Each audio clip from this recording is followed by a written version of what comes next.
ஏன் அரசு அதிகாரிகள் எல்லாரும் திமுகவுக்கு சப்போர்ட்டாக வேலை செய்கிறார்கள் என்று சொன்னால், எலெக்ஷனுக்கு வாக்களிக்க சென்ற பொதுமக்களுக்கு பஸ் வசதி செய்யாத IAS அதிகாரிகள் ஏன் திமுகவுக்கு சப்போர்ட் செய்கிறார்கள் என்று சொன்னால், இங்கே தேர்தல் பணியாளர்கள் உள்ள காவல்துறை, மற்ற அரசு அதிகாரிகள் ஏன் திமுகவுக்கு ஆதரவாக செயல்படுகிறார்கள் என்று சொன்னால், திருச்சி கிழக்கிலே ஏன் 1 மணிக்கு திமுக காரர்களை உள்ளே விட்டார்கள் என்று சொன்னால், அவர்கள் எல்லாம் திமுக 1 லட்சம் திருடினால் நமக்கு அதில் 10,000 தருவார்கள் என்று அவர்களுக்கு தெரியும்.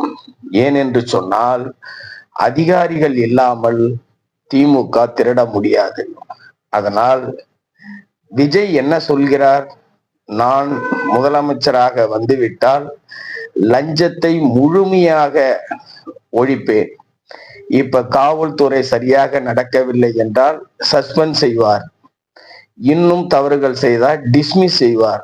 இது போன்று அதிகாரிகளை சஸ்பெண்டும் டிஸ்மிஸும் அவர்களுக்கு கிடைக்க வேண்டிய வயதான காலத்தில் ஊதியம், அதாவது பென்ஷன் தொகையை தடை செய்வதும் இது போன்ற செயலில் விஜய் ஈடுபடுவார். ஆகவே விஜய் என்பவர் தூய சக்தியாக மாறிவிட்டால் நாம் எப்படி காவல் நிலையத்தில் லஞ்சம் பெறுவது, நாம் எப்படி வருவாய்த்துறையில் லஞ்சம் பெறுவது, நாம் எப்படி நில அளவு துறையில் எப்படி லஞ்சம் பெறுவது, போக்குவரத்தில் நாம் புது டயரா வாங்கிட்டோம், அதை பஞ்சர் போட்டோம்னு சொல்லி எப்படி கணக்கு காட்டுறது, சாராயத்தை ஒழிச்சிட்டா நம்ம எப்படி வாழறது, மணல் திருடனா தானே நமக்கு ஒரு வண்டிக்கு 2,000 3,000 கொடுப்பாங்க, அது திருடுறது நின்றுச்சுன்னா எப்படி நம்ம வாழறது, இப்படின்னு அரசு அதிகாரிகளுடைய எண்ணத்துல, அதாவது தீய சக்தின்ற திமுக ஒழிச்சுட்டா தூய சக்தின்னு வந்துட்டா நம்ம எல்லாமே எப்படி வாழ முடியும்? நம்ம பழகிட்டோம்.